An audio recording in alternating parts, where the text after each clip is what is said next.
You've seen this person before. Maybe it's a coworker. Maybe it's someone you've watched get promoted twice in 3 years. While you're still waiting for your shot, someone who doesn't know half of what you know. Someone who walks into a room and within 60 seconds owns it. Not because they've earned it, not because the data backs them up, but because they act like they belong there.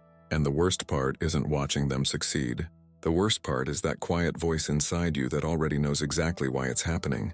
You've been telling yourself the world is shallow, that if people just slowed down, just paid closer attention, they'd see the real value sitting right behind your hesitation. You've been waiting to be discovered.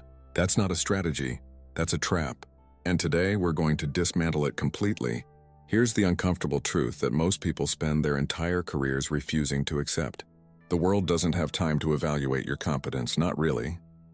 The moment you walk into any room, a job interview, a pitch meeting, a negotiation, a first date, every brain in that space is running a rapid, mostly unconscious filter.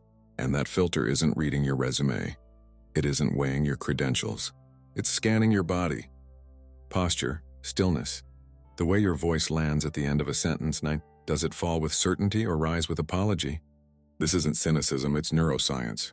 Harvard psychologist Amy Cuddy spent years studying the mechanics of how people are perceived under pressure. What she uncovered wasn't inspirational fluff. It was precise, measurable, and deeply uncomfortable. The signals your body sends, before you ever open your mouth, act as shortcuts in other people's brains. Shortcuts for dominance, safety, and status. And those shortcuts fire in milliseconds, long before a single word of your actual argument gets processed. Psychologist Nalini Ambady demonstrated that people form stable, accurate impressions of strangers from just a few seconds of silent observation. No words, no credentials, no context, just posture, movement, and the quality of someone's stillness. Cuddy built directly on that. In her studies of job interviews, entrepreneur pitches, and high-stakes negotiations, she found that decision-makers, investors, interviewers, hiring managers, often couldn't explain why they chose one person over another. The reasoning came after the fact. The decision had already happened at the level of signal and perception.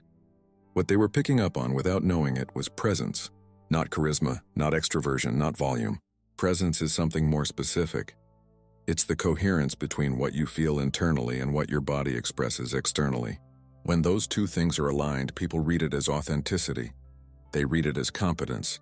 Not because you told them you were competent, but because your body made the argument first and made it convincingly. Now think about what happens when they're not aligned. When you know you have the answer, but your shoulders are curved inward. When you have the idea, but your voice climbs at the end of the sentence, turning a statement into a question. When you preface everything with "this might be a silly thought," but not because you don't believe it, but because you'd rather shrink it yourself before someone else does. Your brain knows your value. Your body is telling a different story, and the room is listening to your body. This is the gap that swallows competent people whole. It's not a lack of skill.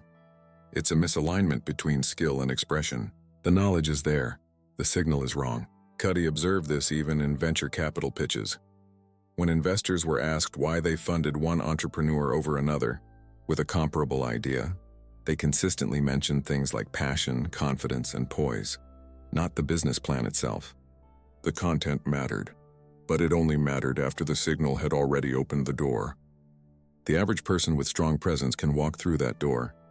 The expert with collapsed posture and hedging language cannot. Not because the world is stupid, because the world is fast. Confidence is the shortcut the brain uses when it doesn't have time for the truth. And it almost never has time for the truth. There's a form of self-sabotage so quiet you never recognize it as sabotage. It feels like preparation. It feels like humility. It feels like being responsible.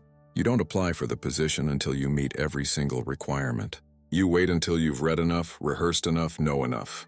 You soften your ideas before presenting them, not because you don't believe in them, but because you'd rather diminish them yourself, then risk someone else doing it. You've built an entire architecture around avoiding the specific pain of trying and being told you're not enough. Cuddy's research maps this trap with clinical precision.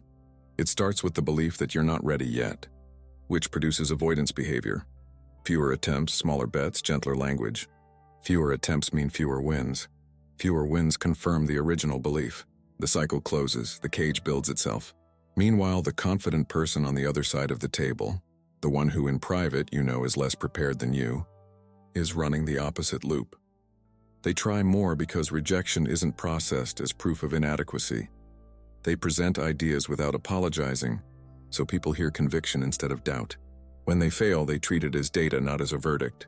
And because they try more, they accumulate more wins, which generates more confidence, which produces more attempts. The distance between you grows, not because of talent, but because of momentum. This is what Cuddy means when she describes confidence as a self-fulfilling prophecy. It's not just a feeling, it's an engine. Everything you believe about confidence is probably backwards. You think confidence is something you feel first and then express. That you need to earn it internally before you can project it externally. That performing it is dishonest, and worse, that it doesn't work. Because somewhere underneath the performance, your real self is still afraid, and everyone can tell. Cuddy's research dismantles this at the biological level. The body and the mind are not in a one-way relationship where the mind leads and the body follows. The connection runs in both directions. Your posture doesn't just reflect your psychological state, it actively shapes it. In her landmark research, Cuddy and her colleagues found that adopting expansive, open postures, what she called high-power poses, for just 2 minutes produced measurable hormonal shifts. Testosterone, the hormone associated with dominance and assertiveness, increased. Cortisol, the stress hormone, decreased. Participants didn't just report feeling more confident. Their biochemistry had changed. Think about what this means practically.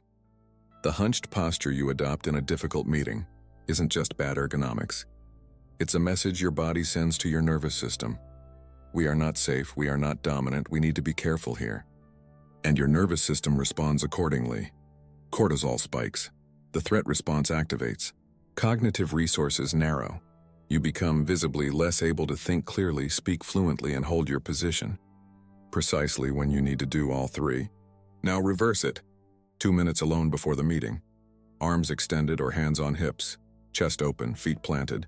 Occupying space instead of collapsing into it. Testosterone rises, cortisol falls. You walk in already biochemically different from the person who was shrinking in the hallway 30 seconds earlier. The room doesn't know what happened, but your nervous system does. Cuddy isn't selling personality transformation. What she offers is a specific set of testable behavioral interventions. Small changes that interrupt the cycle at exactly the points where it's most vulnerable. Before any high-stakes moment, find 2 minutes alone. Not to review your notes. Not to rehearse your talking points. To stand in an expansive posture. Arms raised, feet wide, chest open. It will feel ridiculous. Do it anyway. The hormonal shift is real regardless of how foolish you feel. Your body doesn't need your belief to respond. It simply responds. Watch your language. This is where most people leak confidence without realizing it. Every "I just wanted to quickly ask" is a surrender. Every "this might be a dumb idea, but" is a preemptive apology for existing. Every sentence that rises at the end, turning a statement into a question, signals uncertainty to every brain in the room, including your own. Cut the qualifiers, not to sound aggressive, to stop sabotaging yourself before anyone else gets the chance. I recommend X lands differently than maybe we could consider X. Same idea, completely different signal. Your posture in the room matters as much as your posture before it. Arms crossed in your lap communicate closure and retreat. Elbows on the table, gestures that move outward, a spine that doesn't apologize for being upright. These aren't power moves. They're the physical syntax of someone who believes they belong there. Eye contact. Not a stare, not a glare. 60 to 70% of the time when you're speaking. Enough to signal presence. Enough to hold the room without threatening it. Notice how often you look away at exactly the moment you should hold firm. When you fail, the intervention isn't to feel better about it, it's to process it differently. That approach didn't work is information. I am someone who doesn't work is a narrative. One moves you forward, the other keeps you exactly where you are. Everyone knows the phrase. Almost everyone misunderstands it. Cuddy's version isn't fake it till you get it. It's fake it till you become it. The goal isn't the external result. The goal is internal transformation. You're not performing confidence to deceive the people around you. You're performing confidence to reprogram yourself. Every time you act in a way that's inconsistent with your current self-image, you create a small gap, a moment of cognitive and physiological dissonance.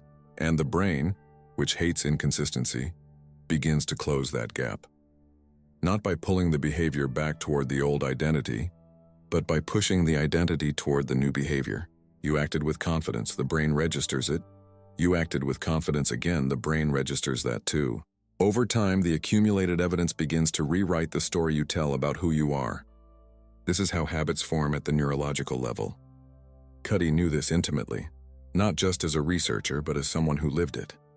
After a serious brain injury, she had to rebuild her academic identity from scratch. She felt like an imposter for years in rooms where everyone else seemed to belong. A mentor told her something that changed everything. Do it anyway. Show up anyway. Act like you belong until belonging stops feeling like a performance. She did. And at some point she can't precisely identify, it stopped being a performance. The body led, the mind followed. The identity reorganized itself around the behavior. Here's the hardest truth. Everything in this video has been building toward. The version of you waiting to feel confident before acting confident will never get there. That feeling is not a destination, it is a byproduct. It emerges from action, not before it. Everyone you've watched move through the world with ease isn't someone who conquered their insecurities and then started. They're someone who started and discovered that starting was the only thing that actually worked.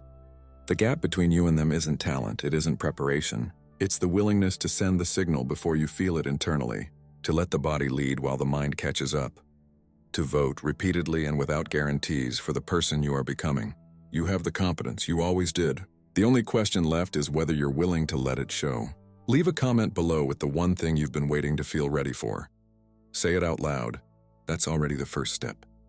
And if this channel is where you want to keep having these conversations, subscribe. This exists for people willing to face the truth, especially when it's inconvenient.